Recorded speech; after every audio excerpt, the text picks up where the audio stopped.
Moving on to some actually pretty interesting segments today. I was pretty proud of myself after putting the segment list together, plus the Grammy fashions, always one of my favorites. All right, have you guys heard of these microplastics? Yeah. You have heard of them? Uh-huh. I've heard Do you guys know about them? Yeah, a little bit. You do? Oh, well, you guys were ahead of me. I didn't really know about this. It's funny, like sometimes things pop up and I'm kind of embarrassed I didn't know about it, but I saw an article about these last year about, microplastics accumulating in our bodies, and I thought it was a joke, you know? I mean, you never know what to believe anymore, right? So the first time I saw it, I was like, this is not real. There's the microplastics in your body telling you not to read it. I know, right? They're brainwashing me. But this is actually a pretty interesting segment about microplastics and health risks. As I said, I first heard about these a year ago, but there's been actually some media articles about this for many years, actually. It kind of first started when they noticed that there was these big, enormous floating garbage piles in the ocean that are mostly made up of plastics. But what made me actually kind of really get serious about it is there was a journal article that just came out very recently, which we'll talk about at the end, that basically was talking about how there is accumulation of plastics in the body is increasing. And I was like, well, okay, if medical journals are talking about this now, I need to like get up to speed. So I've asked a few people. It sounds like you guys are smarter than the average bear because both of you seem like you know more than a lot of people asked about it. So for those who don't, I'm going to get you up to speed on microplastics. What are they? Well, they're very tiny plastic particles. So microplastics are defined as plastic particles less than 5 millimeters.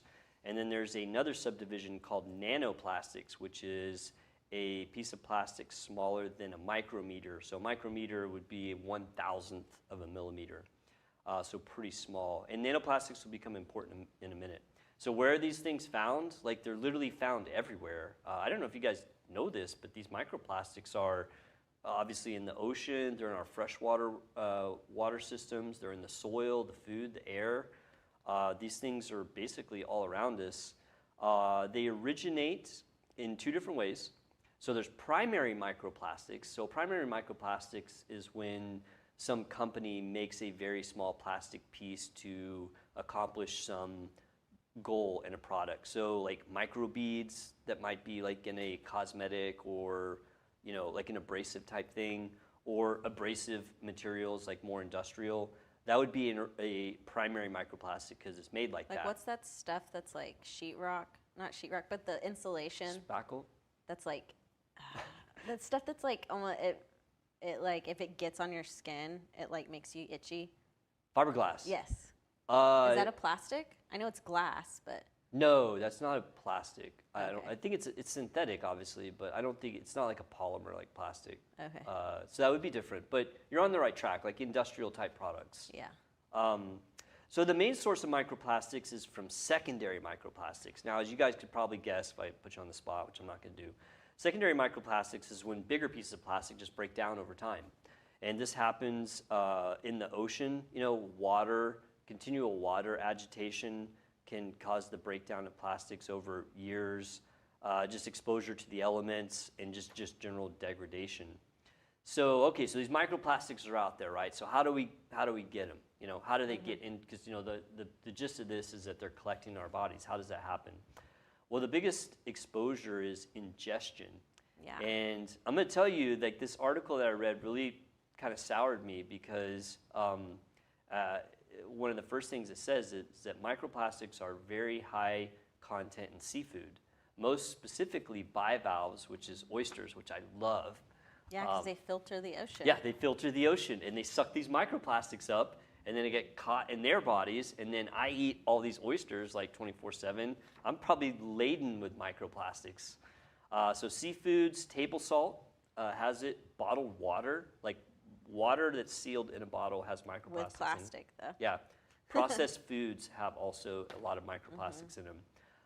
So outside of like eating or drinking these things, you can also inhale them because the smaller particles can become airborne in dust or city pollution. Also, if you wear synthetic clothes, like you can actually have microplastics that shed Yeah, I'm from wearing the clothes. like spandex. That's So I guess plastic, that right? means, we should all wear cotton or hemp. I don't know. If it has stretch and it has plastic in it. Yeah. Yeah. Also, synthetic furnitures can shed these microplastics.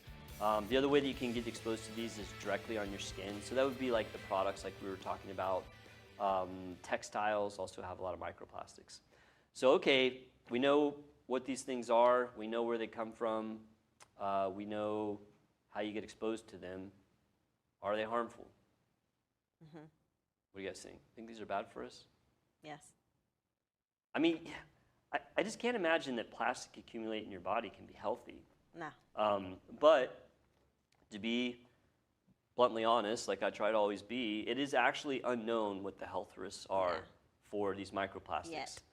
There's a lot of research ongoing right now, but there is no clear-cut evidence that at this point that they're harming us. However, health authorities, doctors who know about microplastics, which is obviously not me, I do have concerns. So the concerns involve these things accumulating in enough amounts in our tissue to either cause inflammation or to cause organ dysfunction. Because when you think about something like cancer, the way cancer kills you is it just accumulates in an organ, and then eventually the organ doesn't work as well, and then the organ fails. And of course, some organs are more vulnerable to that, like the brain. The heart would probably be another one. Versus the liver, like you can go without a large chunk of your liver and kind of keep on clicking. They also worry that that some of these particles have chemicals in them. Like some of these plastics naturally have harmful chemicals like bisphenol A and phthalates, which apparently are toxic chemicals that sometimes are embedded in plastics. Also that these things can harbor bacteria, which is true. I mean, going to my surgical background, any foreign object in your body is a threat of harboring bacteria. Yeah. Because when you have something foreign in your body, and that could be a breast implant, I mean, it could be a pacemaker or like an artificial hip.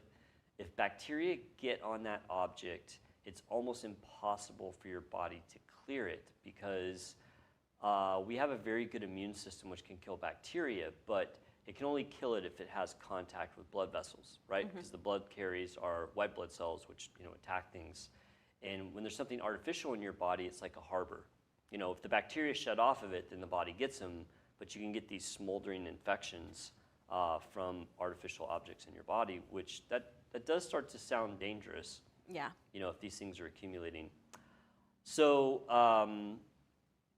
how do these things get into our tissues? Well, when you eat these nanoplastics or drink them or whatever, if they're large, they pass through. They just go out in your stool. So I would assume that the overwhelming majority of microplastics that we eat just pass right through us. However, the very smallest ones, the smaller nanoplastics, so a nanoplastic is defined as less than 1,000 nanometers, which is 1 micrometer. Okay, so anything less than 200 nanometers can pass through our blood vessels, just like the little the breakdown of the fatty acids and proteins from our food that pass into our gut. So can these smaller nanoplastics, and then they get swept up into the bloodstream, and they go through the blood vessels until they get into really, really small blood vessels, and then they get caught, and that's... Just like you could have like a stroke or like... I don't think that they're causing anybody a stroke. I guess they don't clog your blood vessels. I didn't see anything about that. I said that, and then I said, I was like, no, that's not really I'm like, happening. can you get a heart attack? Can you have cardiovascular issues? I mean, maybe. Maybe no one eventually? really knows. Yeah. Is it possible that these things are doing things like that? I mean, yeah, I guess so. No one knows for sure. I wonder how long, when nanoplastics get in your body, how long it might take. Since obviously plastic degrades, I wonder how long it takes your body to degrade the plastic. I'm not sure. I don't think anyone knows. I mean, I started, pulling research articles about this, and the data is very thin. Yeah. So speaking of data, the article that kind of spawned me looking at this as a topic is the Journal of Nature Medicine, and this actually just came out this week. This is a brand new article, and I always make a copy of it, and I didn't. I do have pictures. Let's show them. Hey, so let's show people at nanoplastics. Show that second picture, Trey. Yeah, so those are nanoplastics. They're kind of pretty, honestly. Those are microplastics. The next one are the nano. Show that next one, Trey. Yeah, so those are the nanoplastics. And they're probably even smaller than that, because I'm not sure that those are less than a micrometer. Maybe some of the little small Yeah, pieces. it looks like it's just a big clump of them. Yeah, it looks like a big clump of nanoplastics. It looks kind of like it would be harmful if it was inside you. Yeah. 100%. Well, anyway, I didn't clip plastic the flakes floating around. article from this journal, but I'm gonna tell you what it is if you want to look it up. It's the Journal of Nature Medicine. It was released in February of 2025, so it is brand new. And this study looked at autopsies from 2016 versus 2024, so a span of 8 years. And they looked at tissues to see if there were any microplastics or nanoplastics in them. They looked at liver, kidney, and brain.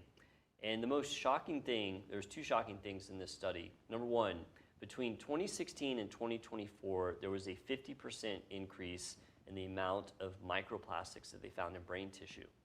Like, that's a lot. That means that we're absorbing more of these things. Yeah. The other thing that was concerning is that in the autopsies of patients who had dementia, there was 10 times as much microplastic buildup in the brain as there was in non-dementia patients.